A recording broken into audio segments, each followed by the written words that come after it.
आप ये कब सीखेंगे कि मैं अपने विचारों को कैसे संभालूं, मैं अपनी भावनाओं को कैसे संभालूं? हम आपको साधन देंगे कि इस मशीन को कैसे समझा जाए। समस्या चाहे जो भी हो, हम अपनी पूरी क्षमता का प्रयोग करेंगे, लेकिन ये मुद्दा नहीं होना चाहिए।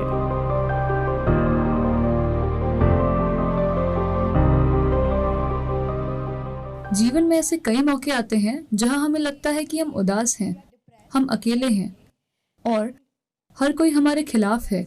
कोई भी नहीं जो हमारा मार्गदर्शन करे या हमसे बात करे। तो उस समय हमें इसे कैसे संभालना चाहिए या इससे कैसे निपटना चाहिए?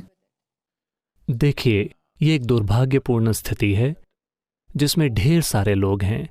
अपने अनुभव में, उनके अपने व्यक्तिगत अनुभव में जीवन कुछ ऐसा है, मैं बनाम ब्रह्मांड।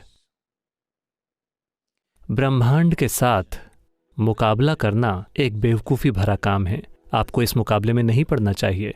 हेलो, मैं बनाम ब्रह्मांड एक बहुत बुरा मुकाबला है। क्या आप भी सहमत हैं? तो योग इसीलिए है।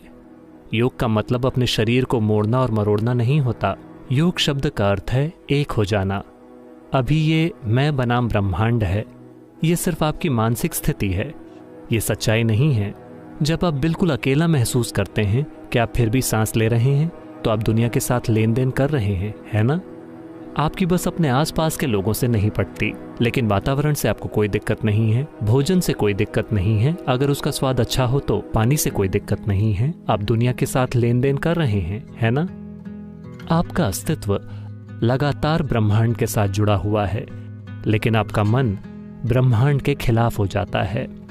अगर आप ऐसी मानसिक स्थिति बनाते हैं कि आप ब्रह्मांड के खिलाफ हैं या आप ब्रह्मांड या सृष्टि के साथ मुकाबले में हैं, तो जाहिर है कि आप छोटी छोटी बातों पर कुचला हुआ महसूस करेंगे। छोटी छोटी चीजें आपको कुचल देंगी।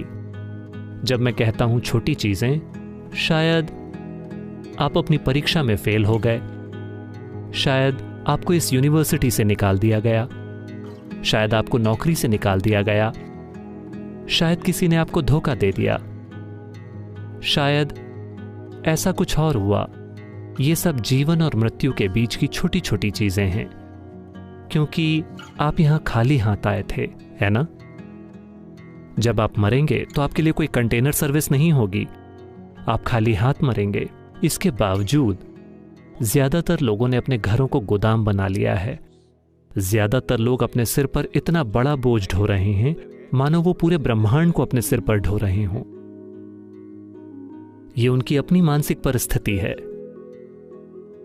आप अपने विचारों और भावनाओं की ही बात कर रहे हैं, है ना? आप ये कब सीखेंगे कि अपने विचारों और भावनाओं को कैसे संभालना है? इनके नहीं, इनके नहीं, इनके नहीं, आपके। आप ये कब सीखेंगे कि मैं अपने विचारों और भावनाओं को कैसे संभालूं अपने जीवन के अंत में? जीवन के साथ असल में बस यही एक समस्या है। ज्यादातर इंसानों ने खुद को कुछ ज्यादा ही गंभीरता से ले लिया है। उन्हें समझ नहीं आता कि आपने कंप्यूटर स्क्रीन पर वो पॉपअप देखे हैं? आप इस ग्रह पर एक पॉपअप हैं। आप 2 सेकंड के लिए पॉपअप होते हैं और पॉप आउट हो जाते हैं। नहीं नहीं, आपको देखना चाहिए। आपकी और मेरी तरह के अनगिनत लोग इस धरती पर चले हैं। वो भी बड़े लोग थे। वो कहाँ हैं? सब सतह की मिट्टी बन गए। बन गए कि नहीं? जब तक कि आपके दोस्तों ने आपको बहुत गहरा न दफनाया हो, इस डर से कि शायद आप फिर से उठ खड़े हों। कुछ ऐसी घटनाएं हुई हैं, है ना? या शायद आप स्वर्ग जाने की योजना बना रहे हों। हेलो, जो भी इंसान जो किसी ऐसी जगह की बात करता है, इस जगह के अलावा कोई और जगह जो इससे बेहतर है, यह मानवता के खिलाफ एक अपराध है। मेरा मूलभूत काम है सभी स्वर्गों को नष्ट करना, ताकि लोग यहां अच्छे से रहना सीखें। वे सभी बेवकूफ जिन्होंने खुद को नरक बना रखा है, वो स्वर्ग जाना चाहते हैं। उन्होंने इस जगह को खराब कर दिया और अब वो स्वर्ग जाना चाहते हैं। मैं आपसे पूछ रहा हूं, क्या आपके पास कोई सबूत है? क्या आपके पास कोई सबूत है कि आप पहले से ही स्वर्ग में नहीं हैं और इसे खराब कर रहे हैं? क्या आपके पास कोई सबूत है? आप पहले से ही स्वर्ग में हैं और इसे खराब कर रहे हैं। हाँ, सिर्फ इसलिए क्योंकि आप ये भी नहीं सीख रहे कि अपने विचार और भावना की बुनियादी क्षमताओं को कैसे संभालें, है ना? Your only justification is, everybody is like this only. That's how it is in a madhouse. आपका एकमात्र तर्क ये है कि हर कोई ऐसा ही है, पागलखाने में ऐसा ही होता है, सिर्फ डॉक्टर पागल नजर आता है। तो आप इसे कब संभालेंगे? आराम से 60 की उम्र में? बताइए, आप कब सीखेंगे कि मैं अपने विचारों को कैसे संभालूं, अपनी भावनाओं को कैसे संभालूं, अपने शरीर को कैसे संभालूं, अपनी केमिस्ट्री को कैसे संभालूं? आप इसे कब सीखेंगे? अपने जीवन के अंत में? क्योंकि इस बात का बहुत चलन हो गया है। आध्यात्मिकता कब करें? यानी जब आप 70 साल के हो जाएं, जब आप और कुछ भी करने के लायक ना रहें। नहीं, जितनी जल्दी से जल्दी हो सके। आपके बारे में जो सबसे गहरी चीज है, स्वर्ग के बारे में नहीं, इस जीवन के बारे में आपको जो कुछ पता होना चाहिए, आपको जल्द से जल्द जान लेना चाहिए, है ना? तभी आप एक समझदारी भरा जीवन जी पाएंगे। अगर हम एक चुटकुला सुनाए तो चलेगा? आप बुरा तो नहीं मानेंगे? क्योंकि पिछले कुछ सालों में मैंने इससे ज्यादा गंभीर समूह नहीं देखा है। इसमें से कितने लोग जर्नलिस्ट हैं? ज्यादातर लोग। अच्छा,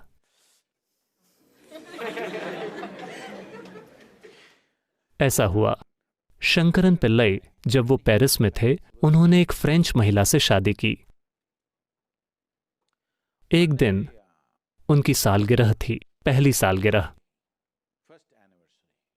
तो उनकी पत्नी ने कई दोस्तों को आमंत्रित किया और वो सब कुछ वाकई ताज़ा बनाना चाहती थी, हर चीज़ फ्रेश।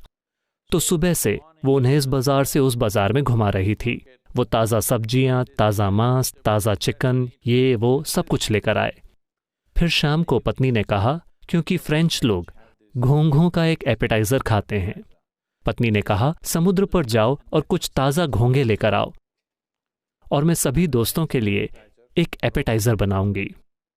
तो शंकरन पिल्लई समुद्र तट पर गए और वो सभी घोंघों को उठाकर उन्हें बाल्टी में डाल रहे थे। फिर उन्हें एक पुराना दोस्त मिला, एक भारतीय दोस्त। वो बहुत खुश हो गए और वो अपने पुराने समय के बारे में बातें कर रहे थे। शंकरन पिल्लई भूल गए कि वो शादीशुदा हैं। जब आप पुराने दोस्तों से मिलते हैं तो ऐसा होता है। और दोनों एक बार में गए और उन्होंने कुछ पैक पिए और वो भूल ही गए। फिर उन्हें याद आया घोंघे बाल्टी से बाहर निकल रहे थे और टक, एक घोंघा बाल्टी से बाहर गिर गया। फिर उन्हें याद आया, हे भगवान, मुझे घोंघे ले जाने थे, मेरी पत्नी, फ्रेंच पत्नी इंतजार कर रही है। तो उन्होंने कहा मुझे जाना होगा, तब तक पहले ही बहुत देर हो चुकी थी। वो गए।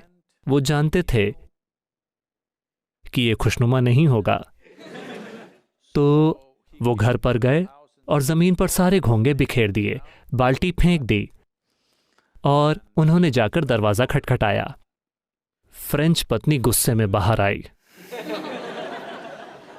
शंकरन पिल्लई ने पीछे मुड़कर कहा, आगे बढ़ो घोंघो, हम बस पहुंच ही गए, चलो आगे बढ़ो।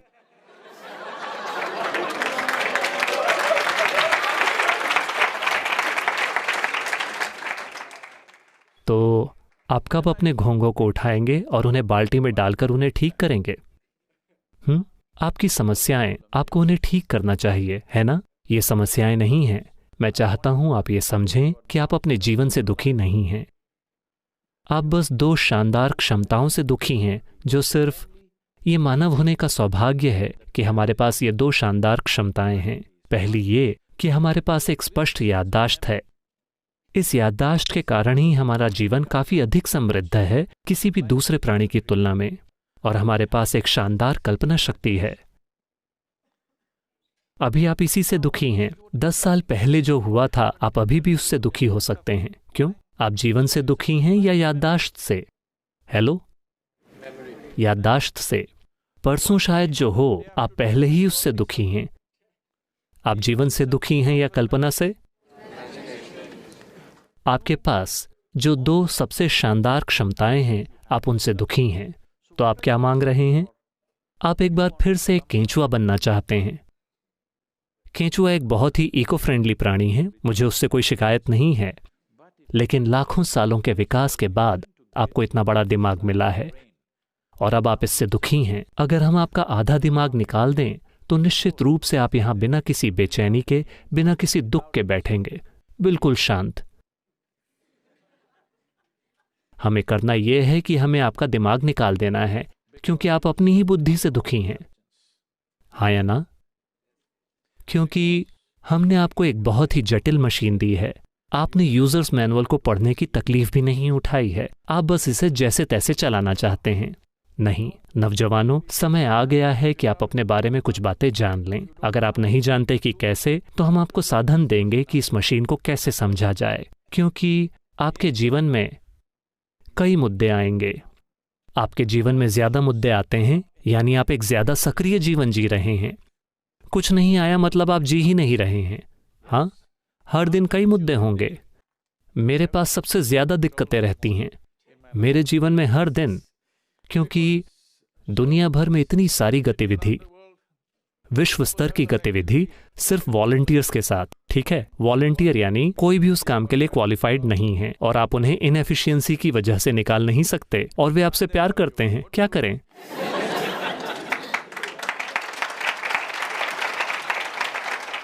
ये एक बात आपको पक्की करनी चाहिए कि आपके जीवन में आप खुद मुद्दा नहीं हैं। ठीक है, समस्या चाहे जो भी हो, हम अपनी पूरी क्षमता का प्रयोग करेंगे, लेकिन ये मुद्दा नहीं होना चाहिए।